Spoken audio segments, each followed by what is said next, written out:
Palavra da Verdade, com Hernandes Dias Lopes. Irmãos amados, vamos abrir então a Palavra de Deus no primeiro livro dos Reis, capítulo 17. Faremos a leitura do verso 1 ao verso 10.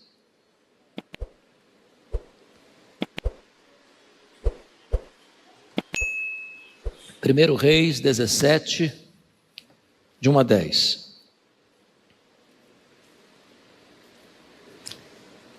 Está escrito então: Elias o tesbita, dos moradores de Gileade, disse a Acabe: tão certo como vive o Senhor, Deus de Israel, perante cuja face estou, nem orvalho nem chuva haverá nesses anos, segundo a minha palavra. Veio-lhe a palavra do Senhor dizendo: retira-te daqui, vai para a banda do Oriente, e esconde-te junto à torrente de Quirite, fronteira ao Jordão. Beberás da torrente, e ordenei aos corvos que ali mesmo te sustentem. Foi, pois, e fez segundo a palavra do Senhor. Retirou-se e habitou junto à torrente de Quirite, fronteira ao Jordão. Os corvos lhe traziam pela manhã pão e carne, como também pão e carne ao anoitecer, e bebia da torrente. Mas passados dias a torrente secou, porque não chovia sobre a terra. Então lhe veio a palavra do Senhor dizendo: dispõe-te, vai a Sarepta, que pertence a Sidom, e demora-te ali onde ordenei a uma mulher viúva que te dê comida. Então ele se levantou e se foi a Sarepta. Amém. Irmãos queridos, crise é a comida requentada na mesa dos brasileiros. É a palavra de ordem, é a manchete dos jornais, é a notícia dos periódicos. A crise mostra sua carranca em todos os setores da sociedade. Está presente nos palácios, nos parlamentos, nas cortes,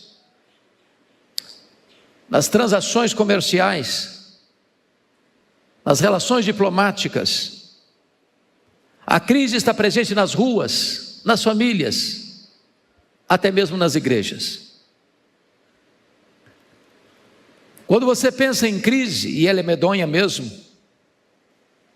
e ela é avassaladora mesmo, é preciso dizer que crise não é um fato novo. Em passado remoto e bem distante, ela estava lá. E esse texto lido retrata de maneira eloquente esse fato. Poderíamos situar Elias no tempo e no espaço para explorarmos melhor esse texto. Com a morte do rei Salomão em 931 a.C., o reino que tinha 120 anos de monarquia, agora enfrenta uma cisão. Das 12 tribos, 10 seguem a liderança cismática de Jeroboão I, formando o reino do norte. Este homem desencaminhou a sua nação para a idolatria. Ele reinou 22 anos e foi muito mal na sua administração. Com a sua morte, o seu filho Nadab assumiu o trono e reinou apenas 2 anos e foi assassinado por Baasa. Baasa, matando o rei, sendo um regicida, assume o trono e governa 24 anos, numa gestão péssima, de muita opressão. Quando ele morre, o seu filho Elá assume o governo e reina apenas 2 anos e é assassinado por Zinri. O regicida assume o trono e não consegue governar. Governa apenas 1 semana. E ele é entrincheirado no palácio, sentindo-se completamente cercado, ateia fogo no castelo e comete suicídio. O general Henri assume o governo e ganha o epíteto, o adjetivo de pior rei de Israel, e governa 12 anos. Após ele, seu filho Acabe assume o trono, e é batizado com um inglório título de pior rei da história de Israel. Governou 22 anos. Não bastasse ele ser o pior rei, casou-se com a pior mulher do mundo, Jezabel, assassina, feiticeira e mandona. Que importa para Israel a força da espada e da baioneta, o culto a Baal. Persegue e mata os profetas de Deus, instaurando em Israel um terror, uma perseguição sangrenta. E a nação vivia debaixo de opressão política, econômica, moral e espiritual. E é nessa conjuntura de crise medonha que Deus levanta não um partido político, Deus levanta não uma denominação religiosa, Deus levanta um homem, Deus levanta um profeta, para impactar a sua nação. A pergunta é: quem é esse homem? Com a Bíblia aberta comigo, vejamos o versículo 1.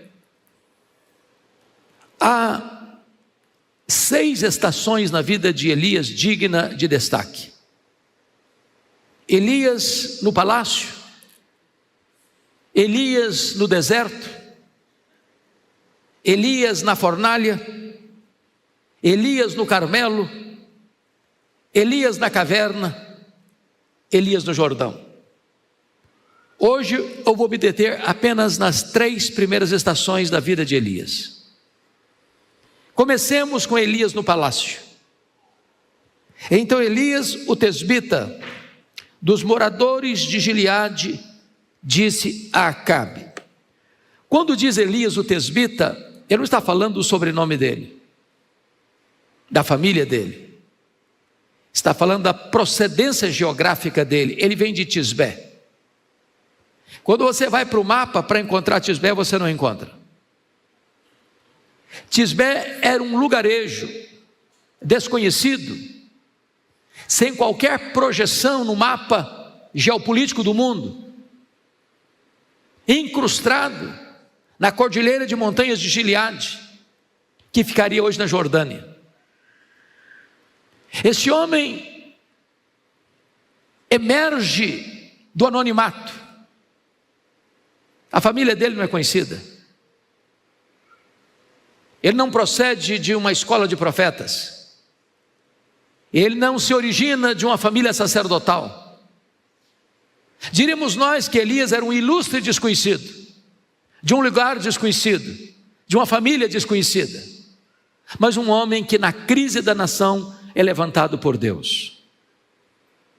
Aprendemos aqui certamente que Deus não precisa de grandes figurões para fazer a sua obra. Deus não precisa de astros humanos para fazer a sua obra. Deus não precisa de estrelas para fazer a sua obra. Deus pode e normalmente faz a sua obra através de gente simples, sem tantas titulações, sem tantas medalhas de honra ao mérito, sem tanto reconhecimento público. Não estamos com isso dizendo que Deus não possa usar os que estão devidamente preparados, mas é Deus quem prepara, é Deus quem usa. Talvez um dos grandes problemas da igreja brasileira hoje é que tem gente que se julga importante demais, famosa demais, gente que acha que é um verdadeiro astro. E nós cometemos como igreja, não raro, o grave pecado da tietagem evangélica, tratando cantores e pregadores como se fossem astros de cinema.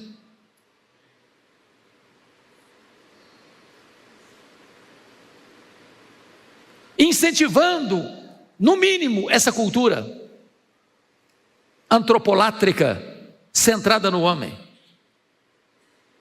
Quando nós temos que aprender uma coisa: Deus não divide a sua glória com ninguém.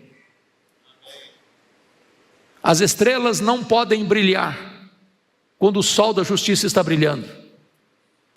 Se Jesus está brilhando, não tem espaço para homens brilharem. E como o pastor Erival costuma dizer, e com frequência ele diz isso, na igreja de Deus só tem uma estrela, só tem um astro, e este é Jesus de Nazaré, a razão da nossa esperança e da nossa vida. Mas notem comigo que Elias sai do anonimato e começa o seu ministério no palácio, quando muitos de nós passarão toda a nossa vida, talvez sem nunca entrar no palácio. E ele chega no palácio com a mensagem de juízo ao pior e mais perverso rei de Israel. Ele diz: segundo a minha palavra, na presença de Deus, a qual eu estou, nem chuva, nem orvalho haverá nesses anos, segundo a minha palavra. Isso é tão certo como vive o Senhor. E por que ele traz essa palavra de juízo? Onde Deus haveria de fechar as comportas dos céus, para não cair nem chuva nem orvalho. É que Israel estava se rendendo a Baal, o padroeiro da prosperidade, uma divindade pagã, importada de Sidom para Israel. E quando se colhia as safras das lavouras, e quando uma ovelha dava cria lá no campo, atribuía isso a Baal. Então, se Deus fechasse as comportas dos céus e não tivesse chuva nem orvalho, para uma cultura agropastoril, isso era o colapso da economia. Deus está quebrando as pernas de Baal. Deus está destronando essa divindade pagã. Deus está mostrando que os ídolos dos povos não têm poder. Quem controla as estações do ano é Deus, o Criador do universo. Mas é curioso que Elias diz para Acabe: não vai chover e não vai cair orvalho segundo a minha palavra.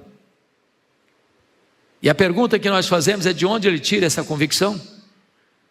O texto não responde essa pergunta, mas a resposta está em Tiago 5,17, quando a Bíblia diz que Elias orou para não chover e não choveu, ensinando-nos, meus amados, que Elias só se levantou diante do rei porque primeiro ele se prostrou diante do Rei dos Reis. Elias só prevaleceu na pregação porque antes prevaleceu na oração. Se nós quisermos sucesso e êxito no ministério da pregação, primeiro nós temos que nos curvar diante de Deus, o Deus Todo-Poderoso, que atende às orações. Talvez a nossa geração cometeu esse grave pecado, que de certa forma influencia os nossos seminários. Nós separamos academia de piedade, nós separamos pregação de oração. Temos gigantes no púlpito, mas nanicos na vida de oração. Gente que gasta 10 horas para preparar um sermão, mas não dobra os joelhos sequer 5 minutos para receber de Deus graça, poder e unção para pregar. Elias está nos ensinando que antes de prevalecermos diante dos homens, precisamos prevalecer diante de Deus. Mas confira comigo o versículo 2, porque há uma transição extraordinária no texto e até radical. Veio-lhe a palavra do Senhor dizendo: retira-te daqui, vai para a banda do Oriente, esconde-te junto à torrente de Querite, fronteira ao Jordão. E o que Deus está fazendo com Elias parece ilógico. Deus está tirando Elias do palácio e enviando Elias para o deserto. Deus está tirando Elias debaixo das luzes da ribalta e enviando-o ao reduto da solidão. E tudo que um pregador não gosta é de solidão. O que o pregador prefere é caminhar rumo à multidão. Por que Deus tira Elias de cena? Por que Deus envia Elias para um deserto? onde tem apenas um filete d'água, onde não tem comércio. E se ele precisa ser alimentado, é preciso que um milagre aconteça. É que na verdade, meus irmãos, aqui estão um dos pontos mais importantes da vida cristã. Nesta geração que dá tanto valor ao performance, à realização, ao desempenho, ao palco, Deus está mais interessado nos bastidores. Deus está mais interessado nas motivações. Deus está mais interessado no obreiro do que na obra.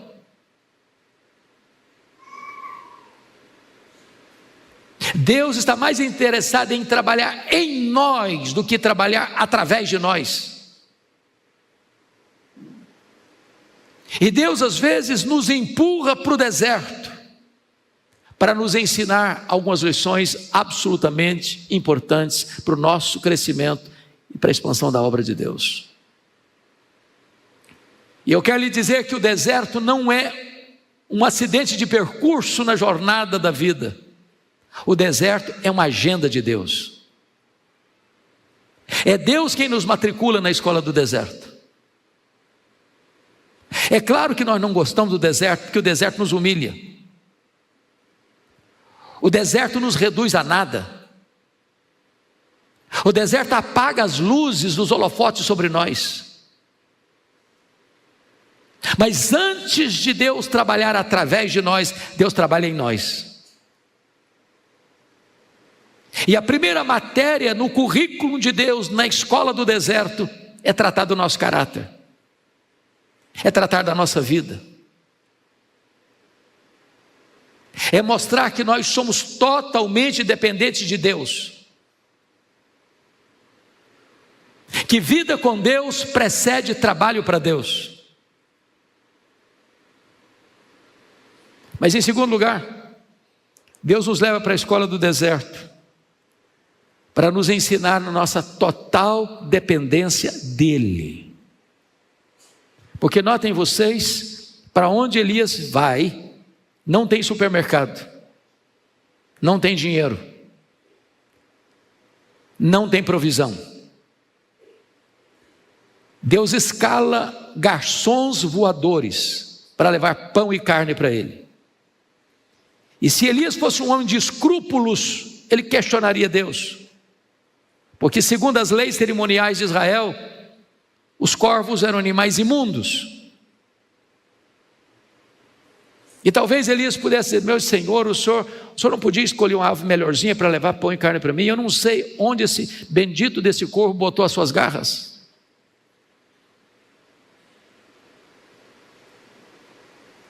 Deus é assim.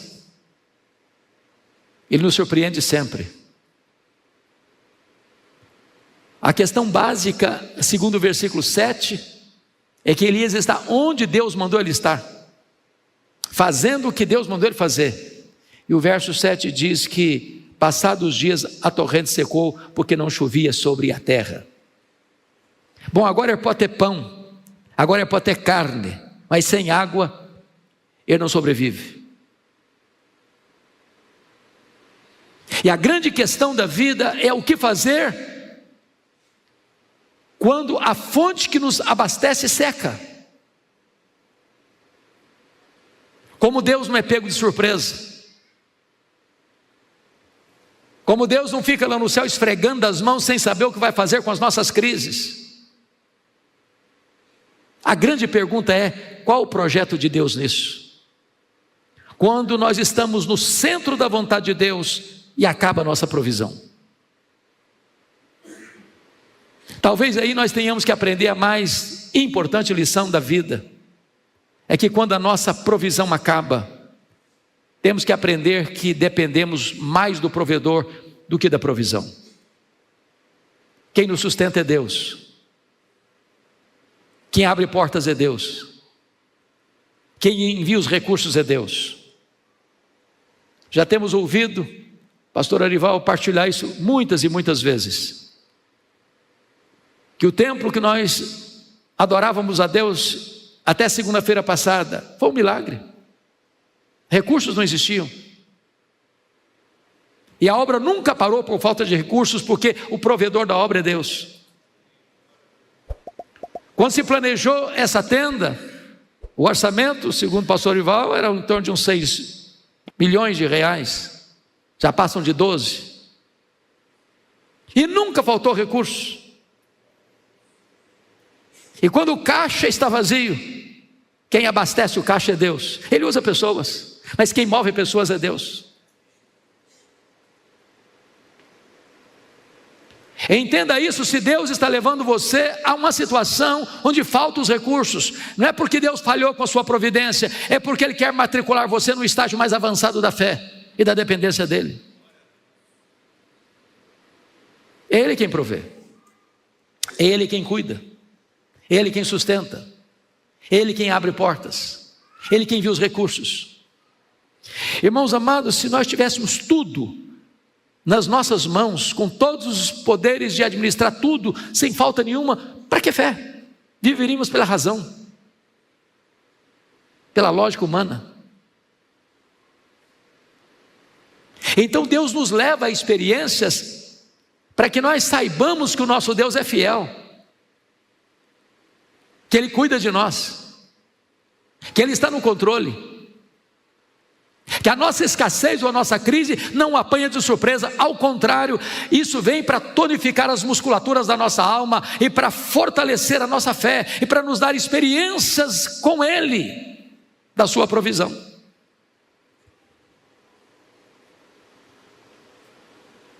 Mas a terceira e última estação que eu quero explorar, agora é Elias na fornalha. Veja comigo o versículo 8 e versículo 9. Então lhe veio a palavra do Senhor dizendo: dispõe-te, vai a Sarepta, que pertence a Sidom, e demora-te ali, onde ordenei uma mulher viúva que te dê comida. Então ele se levantou e se foi a Sarepta. Chama a sua atenção para um ponto importante. Elias é um homem que obedece a Deus sem questionar. No verso 2, veio-lhe a palavra do Senhor dizendo: retira-te daqui, vai para a banda do Oriente, esconde-te junto à torrente Queride, fronteira Jordão. E o versículo 5 diz: foi, pois, e fez segundo a palavra do Senhor. No versículo 9, Deus diz: dispõe-te, vai a Sarepta. Versículo 10, então ele se levantou e foi a Sarepta. Se Deus dá uma ordem, é para obedecer, não é para questionar, não é para racionalizar, não é para postergar, é para obedecer. Agora eu chamo a sua atenção que a palavra Sarepta na língua hebraica traz a ideia de cadinho, de fogo, de fornalha. O que Deus está dizendo para Elias é o seguinte: meu filho, você acabou o estágio do deserto, aperte os cintos, porque eu vou matricular você no estágio mais avançado. Agora eu vou jogar você na fornalha. Se vocês estão percebendo, quando Deus diz: demora-te, vai a Sarepta, que pertence a Sidom, e demora-te ali. Sidom era a terra de Jezabel, onde o pai de Jezabel era rei, Et-Baal. Sidom era o quartel general de Baal. Se Elias está enfrentando Baal na sua terra, agora ele vai ter que enfrentar Baal lá no quartel general de Baal. Sidom era lugar de prova, de teste, de fogo, de fornalha. E talvez nós esperássemos que Deus dissesse: dispõe-te, vai a Sarepta, que pertence a Sidom, e muito rápido você vai sair dali. Mas não foi o que Deus disse. Deus disse: demora-te ali. Se existe um lugar que você e eu não gostamos de demorar, é na prova, é na fornalha, é no fogo, é no cadinho. Tem áreas da nossa vida, irmãos, que precisam um pouco mais de calor.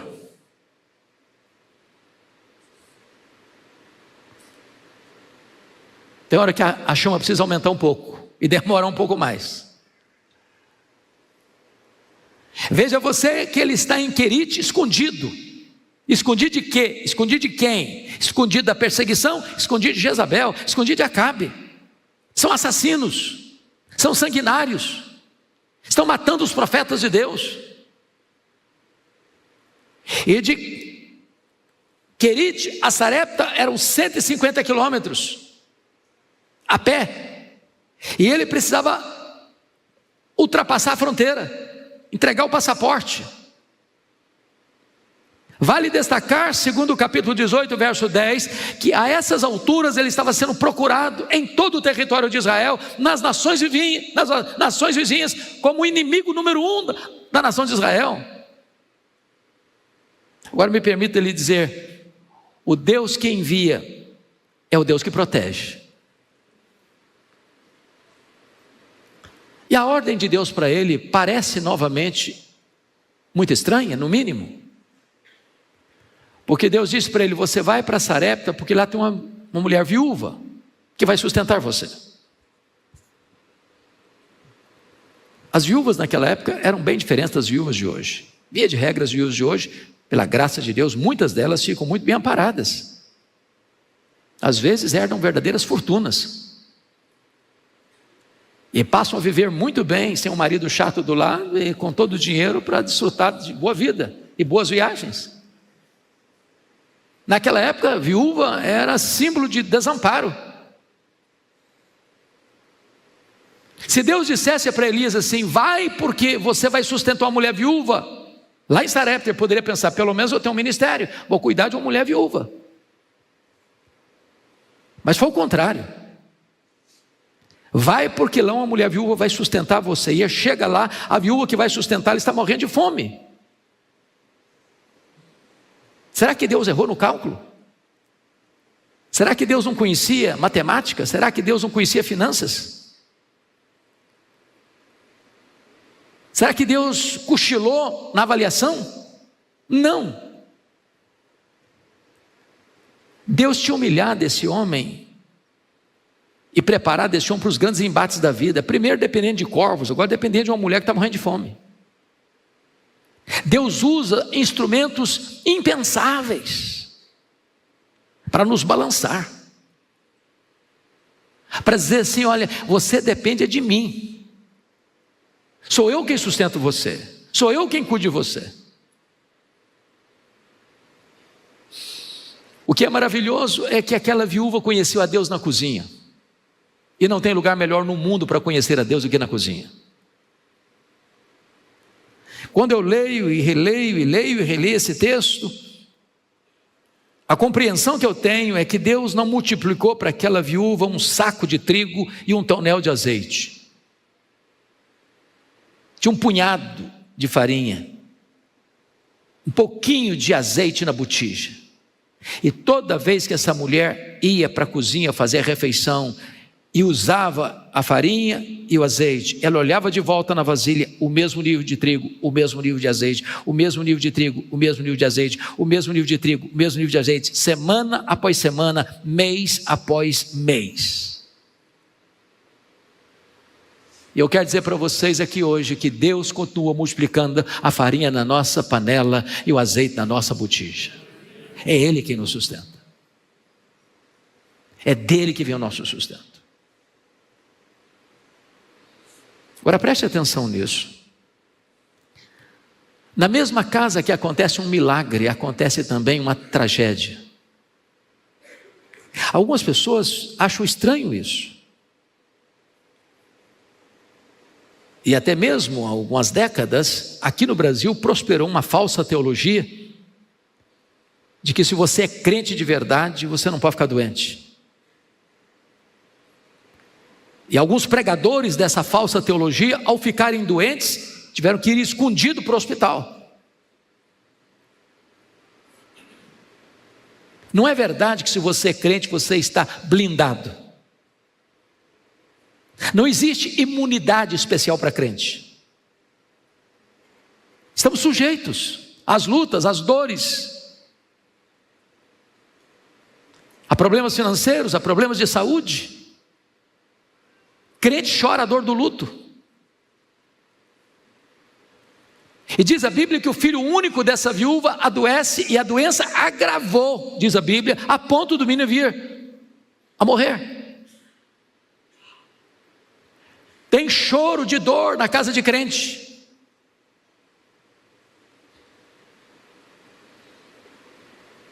O que é mais grave? A mulher, a viúva, botou a culpa da morte do filho em Elias. Eu não sei, mas dizem que pastor tem costas largas. Tem coração de manteiga e coração de jacaré. E couro de jacaré. Porque casal briga de madrugada lá no interior do quarto, a culpa é do pastor. Filho adolescente se rebela com os pais, sai de casa, o culpado é o pastor. O menino adoece e morre, o culpado é o profeta. Sabe o que me impressiona em Elias? Sendo inocente, ele não se defendeu. Porque nós somos, via de regra, apressados e ousados em nos defendermos. Ai de quem pisar no nosso calo.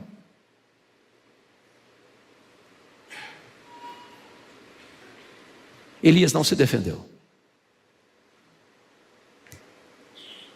Ele não abriu a boca para responder àquela viúva, talvez até por respeitar a dor dela e entender um princípio bíblico que não se esmaga a cana quebrada, nem se apaga a torcida que fumega. Mas ele disse para ela: me dê seu filho morto aqui. E leva o menino, o corpo do menino para o quarto dele, fecha a porta. E ele que não abrir a boca para se defender, abre o bico e fala muito, fala com Deus, numa oração audaciosa. Audaciosa. Ensinando-nos, irmãos, um princípio. Se nós orássemos mais, nós brigaríamos menos. Se nós orássemos mais, nós nos defenderíamos menos. Se nós orássemos mais, nós veríamos mais os milagres de Deus acontecendo. O que me impressiona em Elias, pastor Ival, é que tem coragem de fazer um pedido inédito para Deus. Não tem registro de ressurreição até então. E eu acho que se hoje um crente, um pastor, se levantar para fazer um pedido para Deus que Deus nunca fez na história, talvez internariam esse cidadão numa clínica psiquiátrica.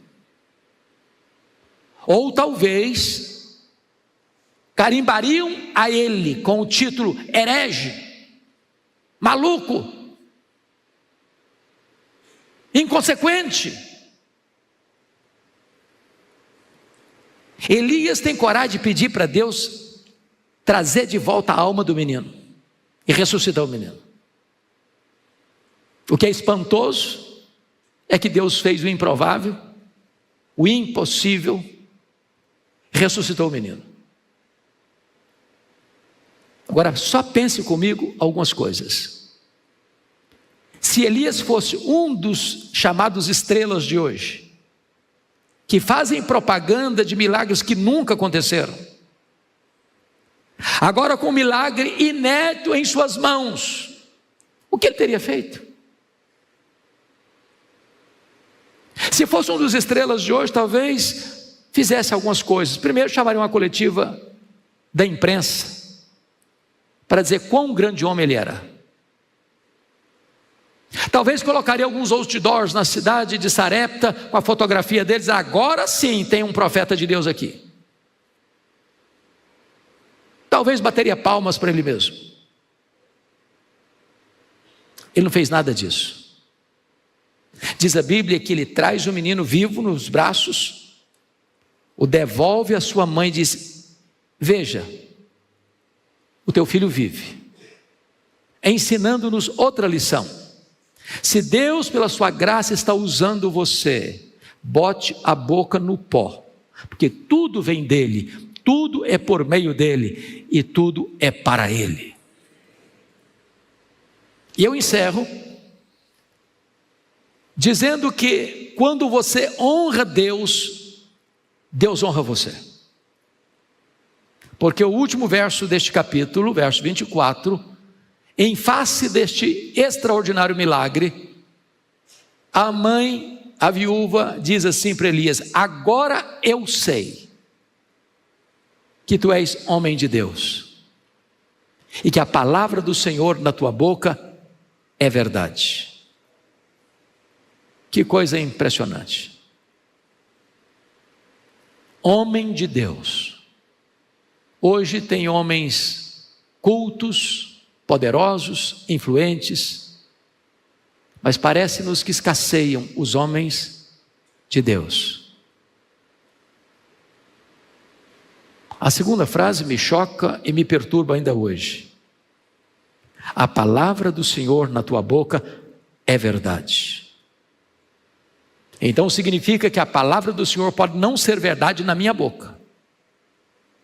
Porque uma coisa é proferir a palavra de Deus, outra coisa bem diferente é ser boca de Deus. Uma pessoa chega e profere uma verdade, não acontece nada. A outra chega e profere a mesma verdade e os corações se derretem. E por quê? É porque um é boca de Deus, o outro não é. Eu não sei se você tem a mesma percepção que eu tenho, mas creio que nós vivemos na geração mais privilegiada da história, da humanidade. Nós somos a geração da transição. A geração que viu os milagres da ciência revolucionando a vida e a história da humanidade. Hoje nós temos impresso no nosso vernáculo os mais importantes sermões pregados na história da igreja, pelos pais da igreja, pelos pré-reformadores, pelos reformadores, pelos avivalistas. Sermões que Deus usou para impactar, transformar, reavivar a sua igreja. Se nós pegássemos esses mesmos sermões para pregá-los novamente, na íntegra, ipsis verbis, nós não teríamos os mesmos resultados. E por que não? Concordo com E.M. Bounds quando disse: é porque nós estamos procurando os melhores métodos e Deus está procurando os melhores homens. Deus não unge métodos, Deus unge homens. A minha oração, meus amados, é que a vida de Elias nos inspire, nos motive, nos ensine, nos desperte, nos desafie a andarmos com Deus, a conhecermos a intimidade de Deus, a obedecermos a Deus, a passarmos pela escola do treinamento de Deus e a honrarmos a Deus com a nossa vida e com o nosso ministério. Que o Senhor nos abençoe. Amém.